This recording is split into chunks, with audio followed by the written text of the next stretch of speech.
is director's cut movie. Put on your mask and gloves. Action, they didn't notice us. Jump out from different angles, nuts. This one's a movie scene. Them cameras shooting, I seen them freeze. Frames, colour grey, so clean could have caught a case. This is director's cut movie. Put on your mask and gloves. Action, they didn't notice us. Jump out from different angles, nuts. This one's a movie scene. Them cameras shooting, I seen them freeze. Frames, colour grey, so clean could have caught a case. What's Gampy with Flash Johnson, and welcome to another episode of Director's Cut. Today we're on episode 10, the last episode of season 1. So it's only right I had to bring someone that's been doing so much for the industry for the last 20 years. Risky Roadz, how you doing, my brother? Love, brother. Thanks for having me, man. Thank you for coming, man. Ah, man, all good. Come on. Thank you for being episode 10 as well. I know, it's mad, isn't it? Mad. It's been a long journey, but you know, we still got a long way to go. How you been, though? Yeah, bro, I'm good, man. I'm good. Like you said, 20 years. Risky Roadz is 20 years this year. Do you sometimes look back and think, wow? Yeah, right. Recently, I've been working on something, and I had to like go through everything I've done. Mm-hmm. And yeah, I had to, like, I sat back and thought, right, like there's actually a lot there, you know what I mean? And yeah, scene's come a long way as well. Yeah, I know. So much you got to talk about. I want to go into the time, I want to go 20 years back. Come on. Yeah? Yeah. When your nan, shout out Grime is what we're going to get to her, but when your nan brought you your first camera, like, what made you say, Nan, I want a camera, and start going? So I started off DJing. So like one of my brethren in school, Chunky, he was a DJ. Mm-hmm. And I used to go around his and DJ. And one of my other pals had decks. And got a set of decks, started DJing, started like doing sets, pirate radio, did a set for like, warm-up set for EZ. Mm-hmm. And I had PSG and Creed on my set. Mm-hmm. And then when I was done from that, I was like, that's the biggest I'm going to get in DJing. You know, like I didn't take it that serious enough to like want to do like career in it. And I was like, right, that's a good way to tap out. Mm. But I wanted like, I love the scene. I love the music. So you still wanted 1 foot in the game. Yeah, like, but I didn't really know what my angle. Like, I'm not a spitter. Mm. Like, so it's like, I know Risky Roadz got bars, you know. I know he's got bars somewhere. I done a pen game verse years ago. Like, we'll talk about that after. So I wanted my way in, and I worked at Rhythm Division at the time while I was at like college and that. And you see, like, there was a DVD at the time, Jammer's Birthday Bash, and my brother Troy filmed. Mm-hmm. And then Lord of the Decks was at, so like interviews and that. And a couple of the boys used to come in Rhythm. Mm-hmm. And like you start seeing faces, because pirate radio, obviously you're just hearing voices. Yeah. And I said to Sparky, who worked in there, like who's that? Like, you know, like, oh, you know the voice, and you'd be like, oh, is that so-and-so? Is that Hyper? Is that whatever? And that was my way in. I was like, if I want to know what everyone looks like, then everyone does. Mm. And then my nan lent me the money for the camera. What camera was it? It was just a little camcorder, you know, like one you would take on holiday. Yeah. Like, watch Risky Roadz one now, and I think sometimes like, the audio is mad, or like, this is like, but you know, that's what it was. Way before AI. Yeah, bro. It wasn't even YouTube then. YouTube wasn't even about when Risky Roadz one come out, you know what I mean? And I've kind of learned the industry through being in it. Mm-hmm. So like, I've taught myself how to edit. I had a book, and that's how I edited Risky Roadz. Like, and I remember the first, like, when I had the first timeline and I was exporting it, trying to burn it onto a disc, 24 hours it took to render. What? And it failed. Like, the first time I done it, it failed. So I've been up all night checking this thing to see. So what program was it? Bro, I couldn't even tell you now. So it wasn't even a Final Cut Pro 7? No, like, the first thing I edited on was Premiere. Like, that was how I did my thing. But the compile, like, the one that compiled the DVD, the first one, I couldn't even tell you what that program was. Yeah, because obviously then now it's a whole different way of doing things. But you had to make the menu and all this sort of stuff. And it was 24-hour render. 24-hour render. But then after Risky Roadz 1 come out, like, my mum, she see it like how long it was taking. So my nan bought me a camera, and my mum was like, look, let me, like, if you're going to do this properly, she got me a better computer. So like, you know, it rendered up. And I was all right, you know. Shout out, mummy. Shout out. They're like the first investors in Grime with me, you know what I mean? Like, they was my first investors, So from coming from Risky Roadz, obviously you are literally the person behind a lot of Grime MC's career, and has helped pioneer a lot of artists. Like, when you was doing these legendary freestyles, did you think it was going to be something? Or was it just like a couple of your mates from the ends or your mates' mates? Like, how was it for you? I think like me and Sparky used to just go everywhere. Like obviously Sparky, he would manage Rhythm Division. So he set up Risky Roadz with me in the beginning. So like, I just had an idea, went to him, and he knew the artist because he'd worked in Rhythm. So he'd already started to build a relationship, you know, like selling their tunes. And then when I come into Rhythm Division, you start seeing, so you know that like, there's just mad talent everywhere. Yeah. And it was just like, this was my way of like showing people my favorites or like finding new people and going out and doing it. So in a way, it's kind of like A&Ring. Yeah. Like, and having like an A&R catalogue, but everyone could watch it. And that's sick. and like, so you could like literally go out and like, all right, this person, they come, they freestyled, yeah, you're good. And then it was kind of like that. And I think there was a few times, you know, when people spat and you literally like sit back and think, yeah, I've got some, some gold there. Like, and obviously like A+ was doing practice hours and Ratty and that was doing, Lord of the Mics, Lord of the Lit.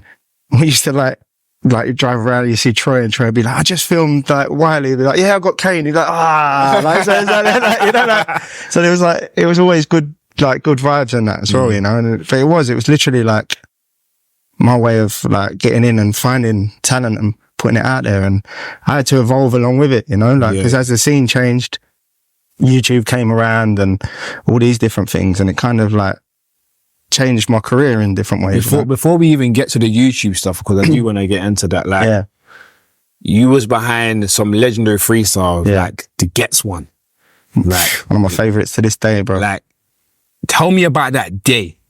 Because like, we all see the freestyle, and we all see what it's done and how impactful it is to the grime scene and just to the scene. But tell me about that day you woke up to when you linked Ghetts, and then what happened once you finished filming it. Yeah, so like literally, like at the time, I didn't even drive. So I used to go everywhere, like train or whatever, you know. And I rang Ghetts and I was like, well, he's Ghetto then. Yeah. Ghetto. I was like, G, you ready? He's like, yeah, I've got something today. I've got something. Like, come check me. And was it planned or you just randomly call him? No, like I used to like, just, like, you know, like ring everyone, say like, oh, Risky Roadz, like, you know what I mean? Like, we're filming for number 2 or whatever. Like, let me know when you're ready. And this one day he's like, yeah, I'm ready now. Like, I've got it. I've got my bar. I'm good to go. Like, come and check me. So I was like, all right, cool. My brother Jason come with me. He jumped on the DLR, went there, and this beat was playing. And there's a mad story with that as well. So this beat's playing and him and Seeker there. So like, yeah, come, let's go. Boom. And as soon as it was done, I just remember thinking, yeah, DVDs like that. That's like, that's the icing for the DVD. Yeah, it's just safe. Like that was just like. Where did you place it? And did you think about where you was placing it? So I put it, I think it's in the middle of the DVD if I'm not mistaken. But the tune became the menu tune and things like that. And so people hear the song as they're watching it until they get to the. But what he did when he did the freestyle, he says MCs know the levels, It ain't basic season around here. And so I created another series. So obviously Risky Roadz, you always had like the 8 or 16 for everyone in the scene. It was like this whole freestyle chapter where like you had like hour and a half of people doing like 8 bars, 16 bars, whatever. But then he created this other thing called Know the Levels. So then now you had another chapter that was like the longer freestyles, because I couldn't cut him. And Seek, I couldn't cut them. They was just going in. So I had to like then now create this whole new chapter that became Know the Levels. So Rough Squad did one, Roachy did one, guys called Avalanche and Jehovah, they did one. That was cold. And so there was like these different things. And then later on, I brought that back a little while ago just to like this Know the Levels. How long was the DVDs again? 4.5 hours of just man spitting bars. Yeah, like interviews, music videos, radio sets, freestyles. Like I tried to put everything. I tried to like it was like a time capsule for that time. And the thing is, it wasn't about having good edits and good cuts and transitions. It's a simple crossfade. The first one, no, I didn't like. But then after I watched the first one, I was like, I kind of took it a bit more. Like I need to learn more. So the second one, I started to do like Photoshop. Like, you know, like, so it's like vector images or cartoon images and things. And then like they came in and then the transition came. So it's like things that's in music videos now, but like I've done the ancient version. You was doing Drawmas. Yeah. You was doing Drawmas for the ancient version of Drawmas. Yeah. It's like, and I had to physically like, you know, like checkpoint them and like, you know, so you had to like create where they move and all that. Like, yeah. The time saying them times though. Yeah, it was nuts. But what I used to do was, because I was like, obviously I'm a fan as well, and like certain times, especially Ghetts is one, like, or like an interview, you'd get home and you'd be like, yeah, boom, instantly capture it in. But you got to remember then as well, it's DV cam. So I had to capture, so like if the tape was an hour, I had to sit there and wait for an hour for it to go into the computer. So you're capturing it in real time. But then while I'm capturing it in real time, like as soon as it was done, I would edit it. So that section would be edited. And then that section would be edited. And so like the DVD was getting edited as I was going along. Was it external hard drive days? Yeah. I had a couple of externals. Yeah, because you had to have them backed up. I found one of the old ones, like the original ones a little while ago, plugged it in, bare smoke. So I'm like, so I'm lucky I had him like duplicated, but like the original one, they're like, crazy. From doing what I'm doing, I've always been like a bit of an archivist in a way. And I suppose that's why the museum thing that I've done recent worked, because I keep everything. Like, you know, if I've done something, I'll keep it. Like, I've got a mic that was the one that you're used in a set that I filmed for Risky Roadz. So like everybody's touched this mic. So I'll keep it because it's like, you know, that mic's got powers. You got to think about it because some people throw that stuff away. Yeah, man, I literally like everything that meant something, or like I feel there's an importance to it, I've kept. And it's all there because then, like, you know, for whatever reason I've got it. How did you come with the idea of doing an exhibition, and was that something you always wanted to do? So I've always wanted to have an exhibition. That's something that's always been in my mind, like be it through like stills of my images from video or photos that I've taken over the years or something. I always wanted some sort of exhibition. Like that's been like a goal. And I remember this one day I was just at home and I got an email from the Museum of London, and a woman called Delia, big her up, she basically wanted me to come up with a project.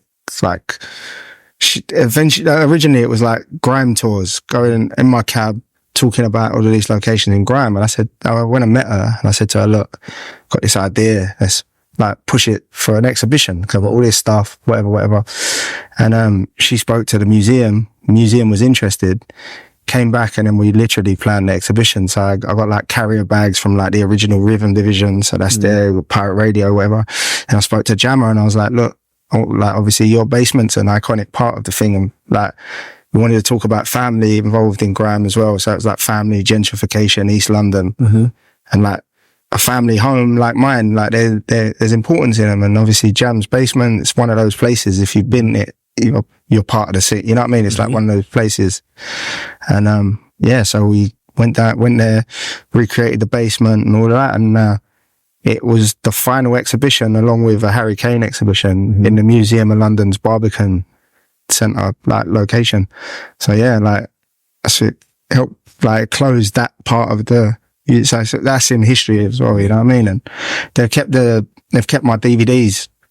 So they got one copy of each of the DVDs, and but is it the original copy they got? Yeah, because I've got one for myself, and I had a couple of other, like maybe one other spare copy. I think I had two of each, and and I gave them, and so they're gonna go into the new museum location. They'll forever be in the museum. That's crazy when you think, like you having that camera that your nan brought you to filming some of the most, not even some of the most, biggest Grime MCs to this day, to having the tape.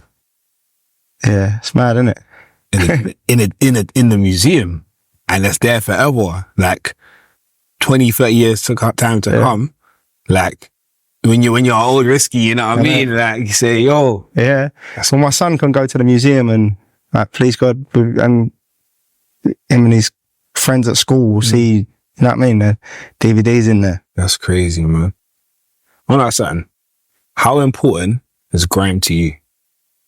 Gave me everything, man. Like career, like friends. Like I always say that Grime's like one big dysfunctional family, and they're like the extended family. Do you know what I mean? So it's like, it gave me so much, man. Like it showed me a different career path. Like, I didn't know what I wanted to be before I picked up that camera. And then that took me into a whole different realm, and I taught myself everything. Like I've never trained in anything. Like we was having a discussion before, like we see something, like I didn't even know what that was, you know? that's how, you know what I mean? You learn on job and you learn things. And I think with this industry as well, you feel like you're blagging it even when you know it. No, like, no matter how much you do, you're blagging it every time you step in front of or behind the camera to do something, you feel like you're blagging it until the thing comes out. No, sometimes you actually don't even know it and you just have to blag it. Yeah, yeah, that's it. Like, you know, and I think that's what this industry does as well. But like, yeah, it's given me that career, you know what I mean? It's given me, friends, family, and it's given me, like, I suppose it's given me a place in history. You know, like people will look back in years to come, like they spoke about punk, they speak about these eras, they'll speak about grime. Yeah. And then when you speak about grime, the things I've done and I've been fortunate enough to do, I've kind of put chapter markers within it and I've kind of embedded myself in it. So like, thank God it's like one of those things that I've done enough now where I can't be written out. You know what I mean? Like, history. It's like legacy. Is what I mean? Yeah. So you've come from the DVD era. Yeah. Then YouTube comes in. So now this is a whole new section for you. Yeah. Yeah. How did you adapt to that? Because you were selling DVDs, right? Of course. Decimated the business model. Like there was a business model. You knew what you were doing within. So when you were selling DVDs, before we get to YouTube, when you were selling DVDs, was that like your main job? That's how you was making your money? Yeah, cause I still worked in Rhythm Division, you know what I mean? Because you didn't, like, it was one of them things about what you made, you put back in. You know, that was like, you was just trying to progress it to like get to this point of being like this, you know, like I smack DVD in America. But all the money that you make, you can put into getting a better computer. Better camera, better computer, like, or the pressing cost money and all these sort of things, you know? So it was kind of like you had a business model of where it was going to go, and then YouTube came. But YouTube at first, it was a weird one because it was like, you could only have like 3-minute uploads or 5-minute uploads. So you couldn't do like a Risky Roadz because it was impossible. And, to be honest, I didn't trust this site because they just come. It's like a third party site. So I have to give you all of my footage. Say something, you disappear or whatever, then how do you keep it? So I always had this kind of like, so where we was in Rhythm Division website put all the trailers up for us. I remember this one time, like we put the trailer up for the Risky Roadz 2. And so many people went to look at the trailer, it crashed their website, their bandwidth, like they only had bandwidth like limitations. Oh, they went on the actual website? Yeah. Okay. And then like the bandwidth of the website, it finished it. And he got some mad bill for like 500-600 quid to like up to re-release his bandwidth and all this. So when YouTube came out, I could put trailers on there. Okay. So it was like, used it more as like, then you take that trailer and embed it into the Rewind forum. And then people saw what was going on and all that. And then they can go and still go into Rhythm Division and buy the DVD. Yeah. But what I was doing then as well was I was having meetings with people. Like no one really knows this, but I was having meetings with people to try and get investors to invest in a server so I could build a site that would have been like a YouTube with Risky Roadz content in it. But I never had to give it to anyone. I would have still owned it. That's what you can do now, basically. When you have a website, you can upload your videos actually to your website. Yeah. And I wanted to do like a subscriber model. So it'd have been like £3, £5 a month, whatever. But at the time, trying to sell grime to people that never knew what grime, why. Like, you know, they couldn't see the vision of it. And I've seen a couple of them in recent years and like, I should have listened to you. Like, look, now you can do it yourself. Even on my site, like, I literally upload the video to the site. That was the thing that always worried me with YouTube. Like, obviously you have to adapt and you start putting bits and bobs out there and you do stuff like, but yeah, that was always my thing. It's like, you know, whose is it? No, because I'm just giving it. And if they disappeared, especially when they just come out from, if they disappeared, what happens to? Yeah, you got to go on MySpace. What happened to MySpace? Yeah, of course, man. But I love to go on MySpace and see some of my old content. Yeah, like just Bebo. Bebo, you know, like old school. MSN Messenger. MSN Messenger. Listen. It was a different age then. You know, it wasn't like Like you, back in the day as well, like when I was doing all these, like used to speak to producers and I might go and link a producer and get some beats for the DVD and then show a couple of MCs the beats and then them MCs, I'd connect up the producer with the MC and then that's how certain tunes got made. So it's like... So it's a whole new era now. Yeah. So what made you trust in YouTube then? Because obviously you built the Risky Roadz channel, it's on 8 million channel views? Yeah, something like that. I've done it. You know what? I just do bits and put it up there. I've done my research. Yeah, nice. You don't bother me. But like, I kind of... I always had it there because I didn't want it to like, you know what I mean? I had to have it before someone else took the name and all this sort you know, someone would take the name of course, yeah. and upload all your archive footage. Of That's course. mad. I would Like, yeah. upset. So like you had all that, and then like there was certain things that you put on there because it made sense for certain things, you know, like if you were trying to build extra hype and all of that. And then, like I said, eventually, like after did Risky Roadz 1, Risky Roadz 2, the Movement doc, F Radio, and then I edited Non-Stop Working for Slew Them as well. So like them DVDs, after them, I'd already started within them to do like hood videos, but then I had to adapt. So it's like, well, now, so I started to do more like videos basically. Yeah. And then that kind of changed my journey. Cause I suppose in as well, I didn't want to just do the same stuff all the time. Cause you know what I mean? I didn't want to just film interviews, freestyles, whatever. And I kind of had ideas for like more formats and stuff like that. I wanted to try and like, they already started to, you see that in Risky Roadz too. Like you have little sections that was different. And that was kind of what I wanted it for. And to eventually turn Risky Roadz into a production company and have like shows and stuff like that, that would have been the way. But YouTube let me kind of test the waters with stuff. So obviously you was doing the YouTube thing, and then like the grime scene changed. People started doing more drill, and like I wouldn't say that you slowed down, but you probably stopped and just went in different directions. Did it dishearten you in a way where it's like, wow, it's not the same no more? Or was it just like, you know what, I've been here so long, I've done my thing, everyone knows I'm historical what I do, I'm gonna let you guys?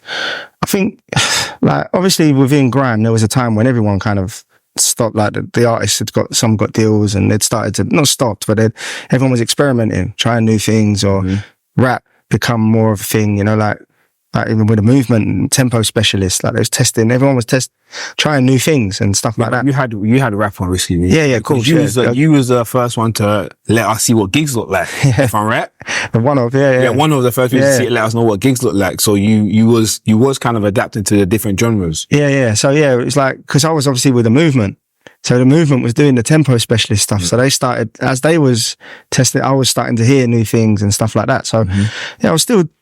But then I suppose when grime actually went quiet and there was that patch, you know, when there was like not really much going on, for everyone had life things that took over, you know, like certain things in life, you have their moments, and it's like, as much as whatever, I got to a point as well, I'm a kid running around with a camera doing what I'm doing, but then you get to a point where you have to start earning money. So you got to think about a job. You got to think about all these, so I got a job in TV, and I was doing the TV job and doing. But that's good. You're still in production, so you didn't feel like, it's not like you left Risky Roadz, you just got a job where you didn't want to do, and then you start feeling like, oh, I failure, I wanted to do that. At least you still got something in production. And I was just like learning the way TV works, because I didn't, like, you don't understand like certain things, and that come through Risky Roadz as well. My brother was a contributor on a show.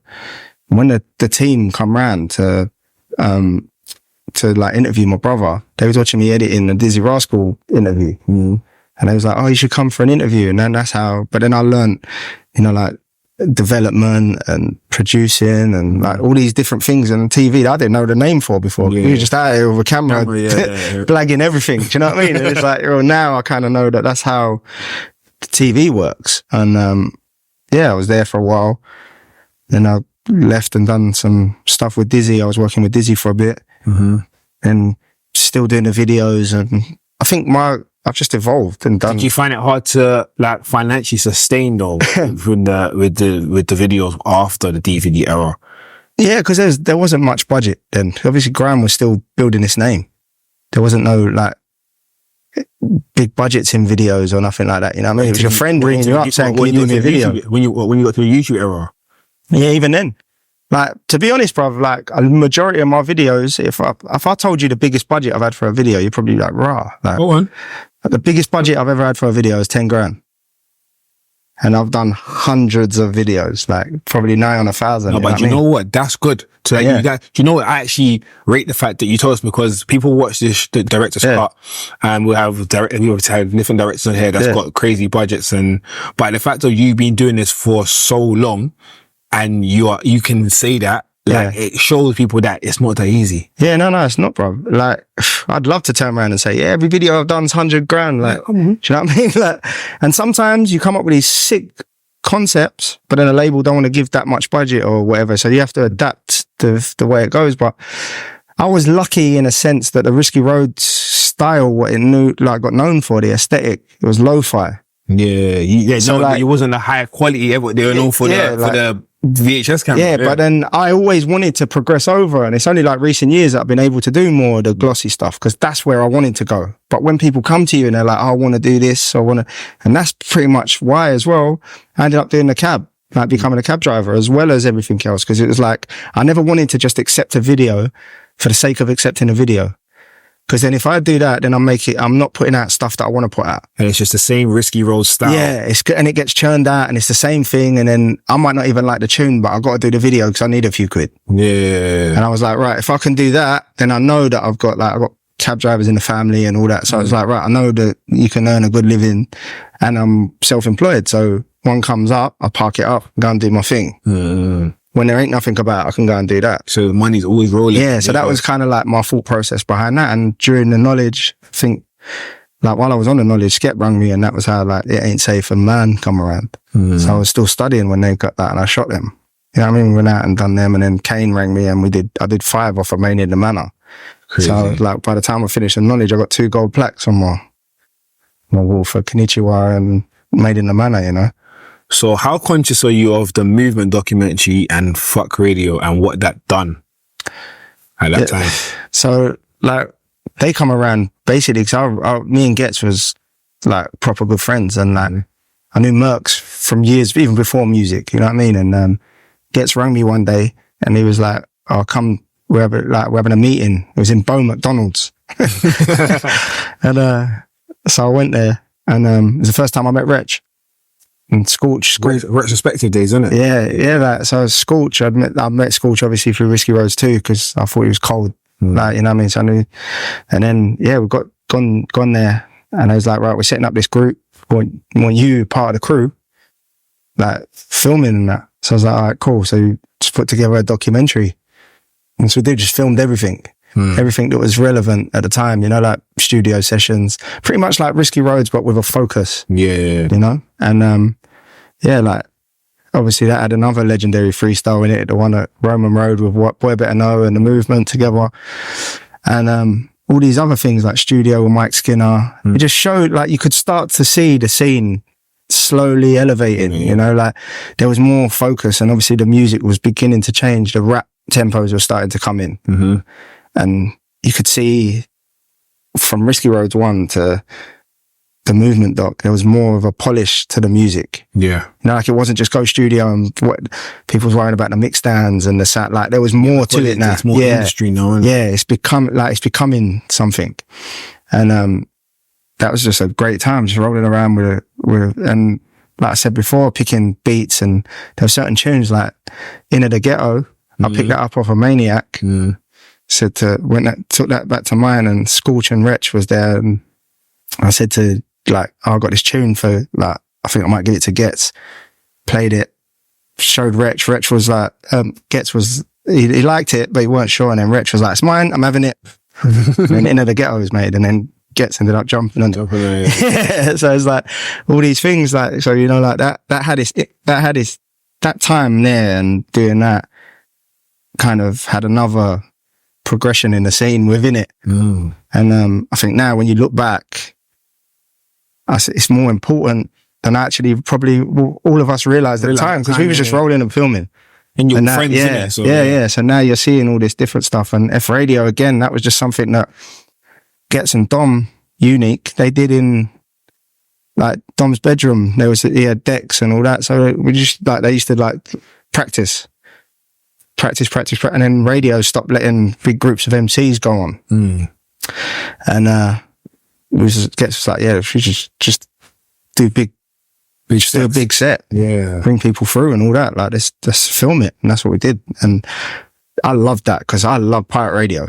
That was my favorite thing, filming from the back in the day. Like I love being in pirate radio. Could just roaring. Yeah, like me and my brethren, and like, we used to, like, even Christmas Day, you have your Christmas dinner and then roll to pirate. Like chill in Rinse or wherever, you know what I mean? Deja or whatever. And so like when F Radio come around, it's like you're in there now and you got the elite coming through, but then you got like this new person that you might not have ever seen come through, but they're there for a reason. You know they're there because Ghetts has invited them or someone's invited them.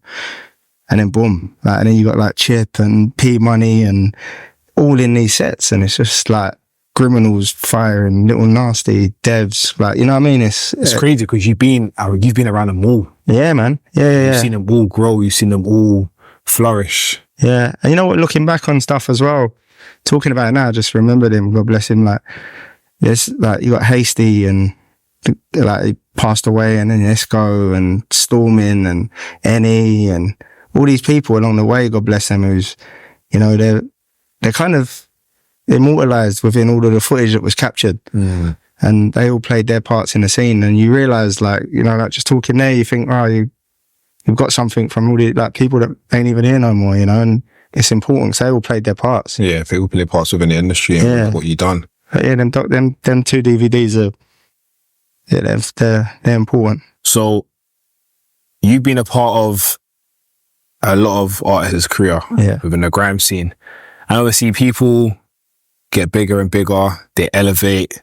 Do you actually sit there and think, you're there, but I'm here? Like, do you get in your feelings in some type of way, or does it bother you, or just like everyone's journey is different? Yeah, man, like, I'm proud of everyone. Like, they're my brothers. When everyone does well, we all do well. Because, see, you know what I mean? Like, but everyone's journey is different. Like, everybody's putting their groundwork and their time, and you know what I mean? And that's only really now Ghetts is getting his credit that he deserves, you know? Like, and everything in this industry, as you know, like you have your peaks and troughs, your up days, your mad creative, everything, and you have your down days where you're like, oh, I need to be doing this and I can't but you have to keep going because it could be tomorrow that the big email comes in that changes your whole life. 100. And you have to do the journey to get there. And I tell myself that every day, like, I'm seeing all of my friends do well, and I'm crazy proud of all of them because we all come from nothing. But their journey is not my journey, you know? I've been a part of it, and I'm so thankful to be a part of everybody's journey. And I can say I've done this to help. But at the same time now, I could ring them and say, can you do this for me? And they will come out for me because I have helped and they've helped. And that's the relationship we've all got, you know? Everyone's still close, but everyone's journey is different. And my journey is, I've got to find where the bit is, and different things come. Like you said, I've directed, but I've done museum exhibitions.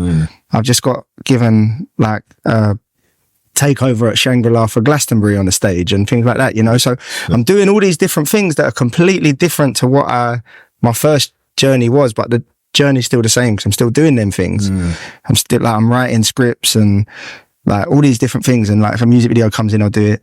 So all it is tests to see how committed I think you are and how much do you want it. Cause you have, like, it's so easy, as you know, with this thing. You say, oh, I've been doing this for this long and I'm not a multi-millionaire yet. You know, I'll give up. I'm done.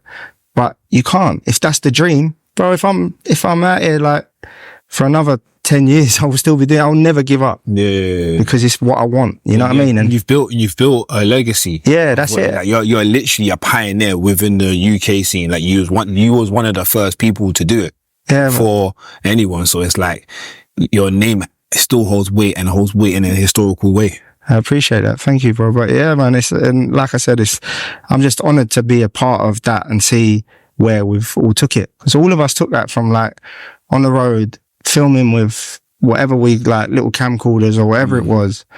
So now like main stages at Glastonbury, Coachella, like all these, like, you know, and when we was all starting out, we would all look to America or Jamaica for all the big, you know what I mean? The big artists and the talent.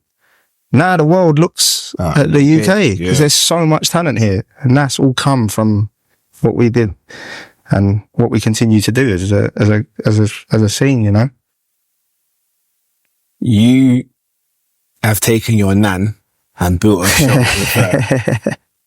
Got a shout out Grime because I was watching when the episodes were coming out, I was watching every single one and unapologetic. She don't care what she just says. What she says. That's it. Like, what made you grow the show? Yeah. And what like gave you the idea? So the idea, I had it from years and years. And it was like, everyone used to come around to my house.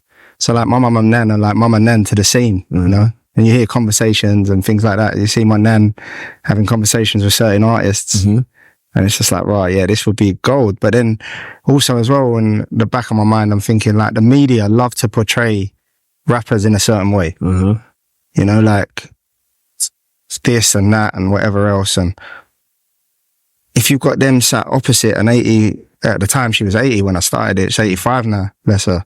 Like, if you're sat opposite an 80-year-old lady, media can't chat nothing. Yeah. Because, you know what I mean? And you see, and as a fan, you'll see the real artist because the respect levels for my nan, because they know it's nan, you know what I mean? And like, especially before. Yeah. So like an actual fan of the artist, probably you see a slightly different side to the artist that they normally get to see. But then the media can't chat no shit because they got an 80-year-old white lady sat opposite a rapper. So anything that they would chat, they can't. Yeah. And then like, and if they did, my nan will shut them down. Like, my nan did an interview once and someone said about, oh, like, you know, like rappers, some of them have got this image of being idiots. And she was like, hang on.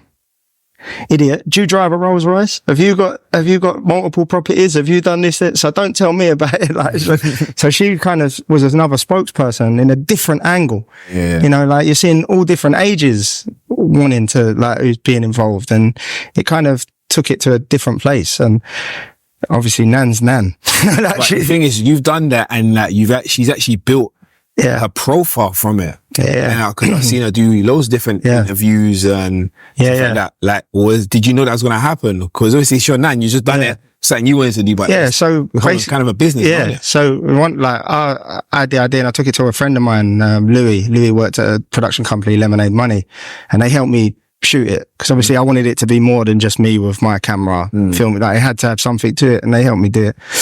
And then that series came out, and Nan started to build, and you know we had the E4 Channel 4, so he took it and put it on YouTube. So she was like the first original that Channel 4 had made for YouTube. So Grime kind of started that, and essentially now that's like what 4.0 is, you know, like it's that the urban side of Channel 4. So yeah, so like that was kind of like, in a way, I suppose, the first video for that.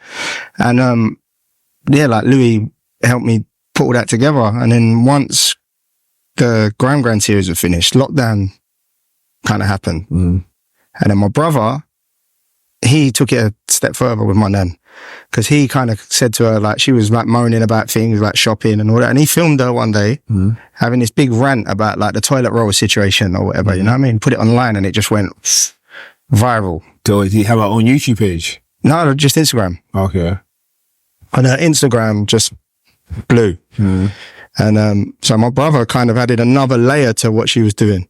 And then my brother, he's always loved sport. Like, his sport knowledge is insane. I've been telling him for ages, you need to do stuff. And a friend of mine, Alex, started working over at Arsenal.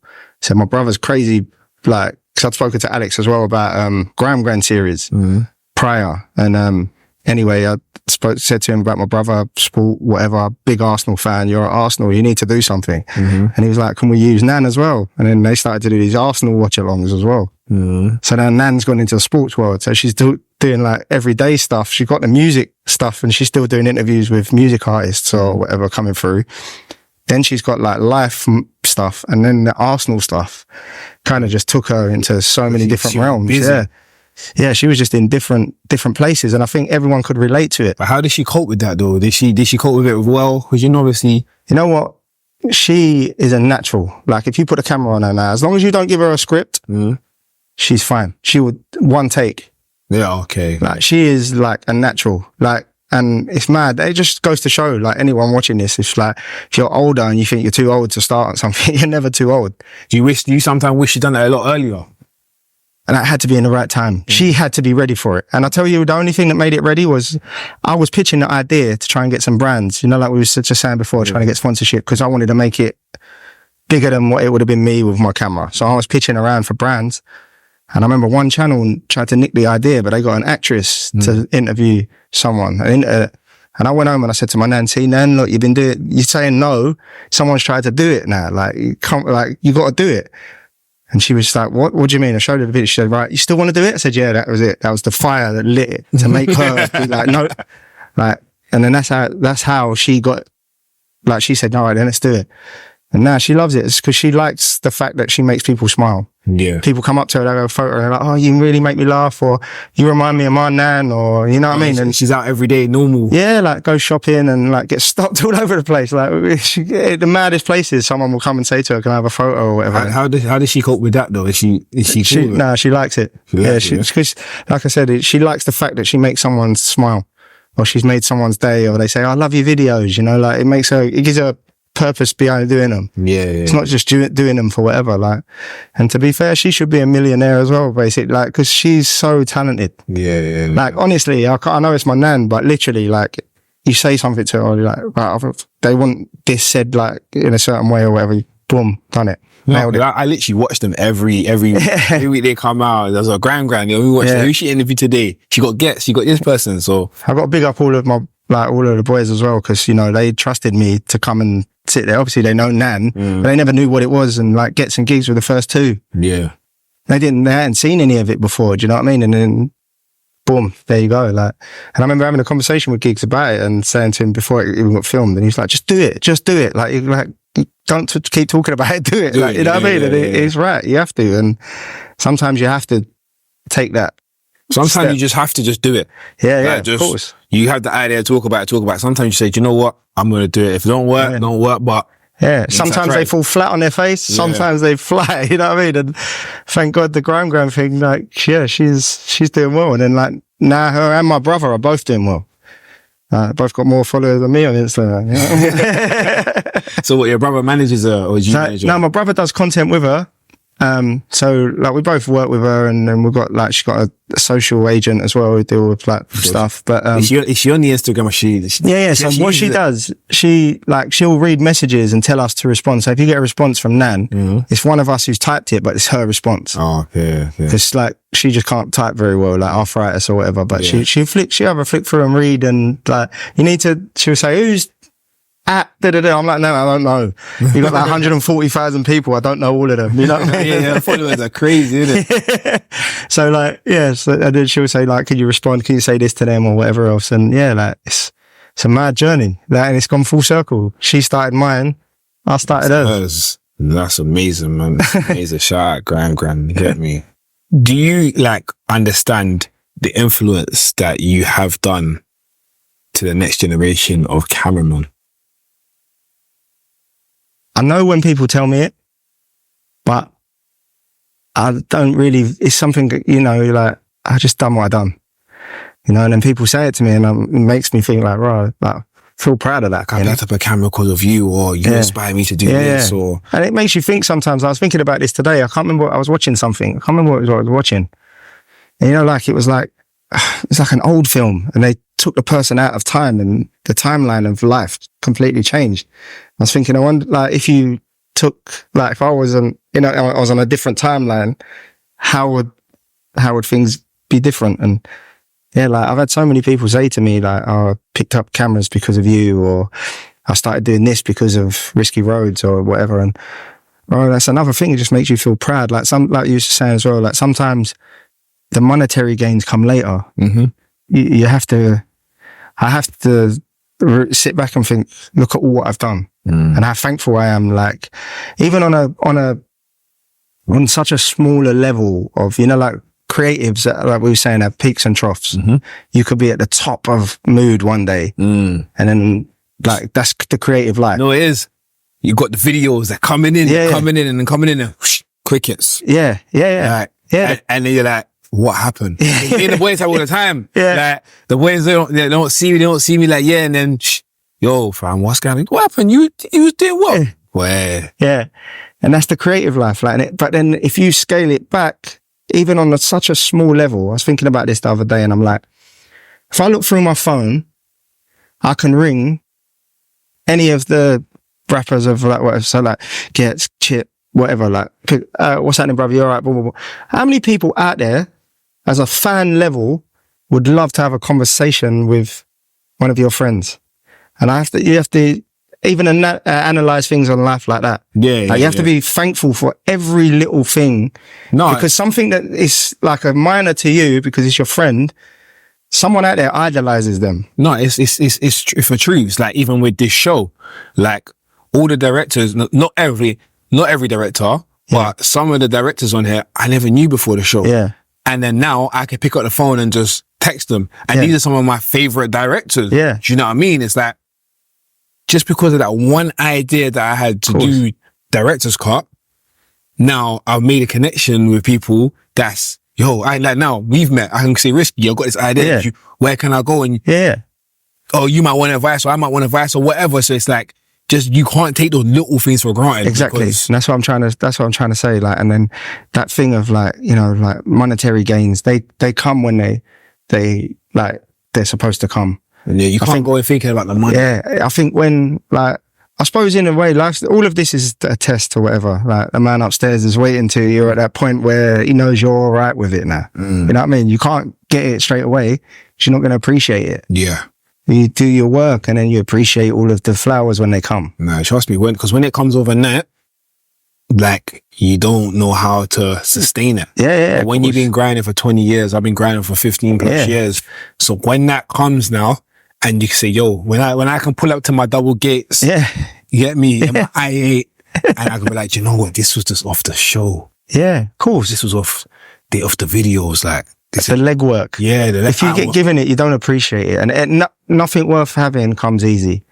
And bro, this journey is not easy. It's not easy. It's not easy. But it's the most enjoyable thing in the world when you can be creative and you can give license. When to you what can you wake up in the morning and just be creative. Yeah. You know how sick that is? Yeah, bro. You wake up in the morning, you be creative, and you make money. Yeah. And you can pay your bills just off being creative. Yeah. And no one can tell you what to do. Best thing in the world. No. Best thing in the world. There's no other thing like it. And I always say, like, music and TV are the two hardest careers, and I pick both. But the things and the hours are, you know, is music, and the hours, especially in music, hours are actually longer. Of course. Yeah. But the reward is great at the end. Yeah. But the hours are longer. You got to get there. It tests your determination to it. Because it's like doing a 9 to 5, which is just cool, yeah. But when you're at a 9 to 5 that you don't want to be there, it feels long. Of course. Yeah. It feels long. Them 8 hours just doing something you don't want to do because you want to get paid. Yeah. By that 15 hours in front of the computer, you love it. Cool. But it's just longer than doing a 9 to 5 because definitely. the person that does a 9 to 5 that is going home and chilling. Yeah. Where a computer 15 hours tired, wake up again, go and do it again. Bro, there's been times I've been in my cab all day and then someone will say, oh, they want a video, go home and I'll write a treatment. Or whatever, you know what I mean? Like, but you find the best energy. Of course, because as soon as you hear something, an idea, once an idea spark, that's it. Yeah. And I'm a night owl. Like, my ideas, I like writing at night. I like whatever, you know what I mean? And that's where that's my creative zone. No, you know my new one now. Put a candle on. Yeah. Nice. In the dark. Nice. Headphones. Just zone out. Like, and that's how I get my ideas. And then I'll listen to someone's song over and over again. Yeah, by the time you're doing a video, you're like, right, no, word for word. Yeah, no, there's a couple client songs right now. I'm singing them and knowing word for word. Like, what? That's because I connect with the music. Yeah. And as a director, if you can connect with the music. You know what I love? It's while you're talking about connecting, you know, because a lot of time, you know, it's like in music, it'll be like, they want you to shoot yesterday. And you got a like quick turnaround. Yeah. When you get that little lead up, like I did a Bugsy Malone video, him and Blinky, Star One, like a garagey kind of tune. And I had a couple of weeks to prep for it. Or it allowed me to like hand draw a storyboard and all these sort of things, you know. When you get the time and you can literally over and over and prep. You get to live with the song. Yeah, of course. And it makes the shoot easier. Like, I think I managed to, like, Bugsy come and he said, how long do you think it will be? I said, bro, I'll get you in and out. Hour tops. He's like, no. Bro, he was done in 40 minutes. I knew what I wanted because I'd prepped so much. Yeah. It wasn't doing millions of takes for the sake of millions of takes. Like, right, yeah, that was the one, boom. New angle, boom, boom, boom. Yep, that was the one that I knew what I wanted. And the prep lets you do that. Yeah, trust me, get your prep time. If you can get your prep time from your client, trust me, the video actually comes out a lot better. Yeah, it does. 100%. But there's ones where you don't get no prep or you. And you have to, but the thing is, and it depends on the project. Because of course. sometimes ones that has no prep Come out sick. because you're under, if you can work good under pressure though. Yeah. And being a cameraman, you have to work good under pressure. Yeah, definitely. Especially when you got the artist at yo fam. Yeah. You get that shit. Well, not even the artist. Yeah, Bridget, you get that shit. No, Yeah. do that. Yeah. You know what I mean? It's mad. Like, if I show you the treatment for like Kane's videos, it was like Kane come and check me and he was going through ideas for Hail, New Banger, Garage Skank, Free Wheel Ups. And we was talking about all the tunes and whatever else. And got an A4 piece of paper. It's got a few words scribbled on it. That was the treatment. So just, like, so sometimes it works being natural, but I think when you can, like, the shoot, like, because it depends on the style of video, of course. But if you're doing like a set thing and it has to be like a structure, if you can plan, makes all the difference. Therefore, there's one question I like to ask on Director's Cut. It's very important. What advice would you give to your younger self? Carry on. Just because them hard times, I know that will come. Just do what I've done now and carry on. Because if I change anything, I won't be who I am now and I won't have what I have now.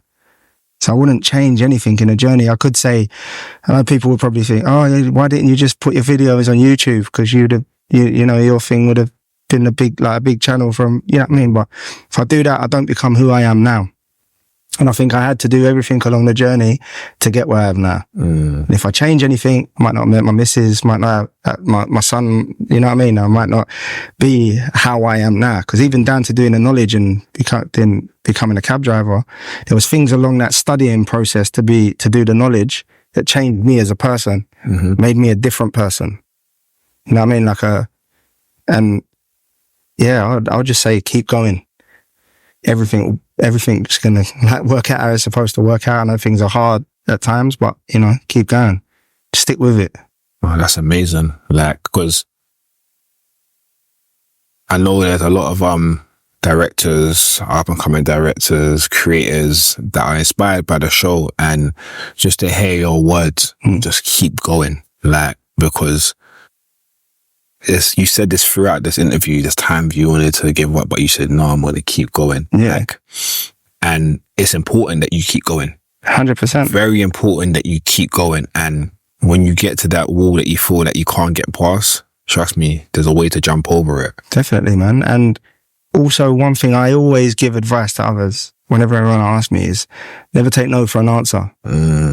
Because back in the day, like when you're saying someone, I want to film, go around to all the different states and films. There might have been people out there be like, what are you doing that for?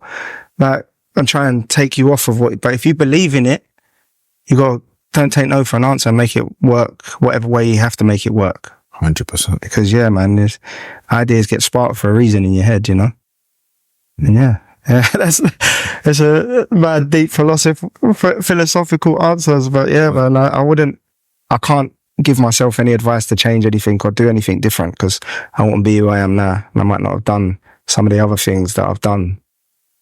Risky, I'd like to thank you for coming. Oh man, thanks for having me, bro. I enjoyed it. This is episode 10 of Director's Cut, season 1. I had to bring you on and just to close the season. Like, this is very important. This one's very important to me because like you have paved the way not for the artists but for the camera guys. You know what I mean? That. And you having that camera that your nan built you and just being able to just do what you love has now inspired so many generations of camera people. I appreciate that, bro. You know what I mean? And always think about that one as much as, and what you're doing now, you're educating more generations, Yes.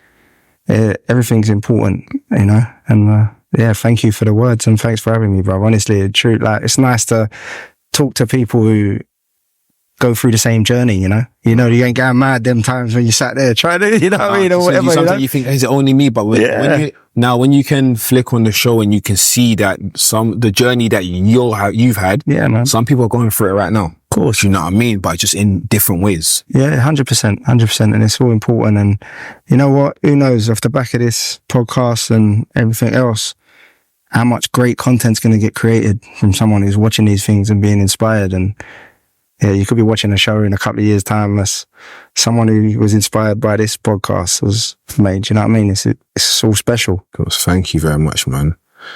I'm Flash Johnson. Risky Roadz. This is episode 10 of Director's Cut. I'd like to thank you for watching. Until next time. I hope you enjoyed that episode of Director's Cut. Make sure you like, comment, and subscribe for more videos.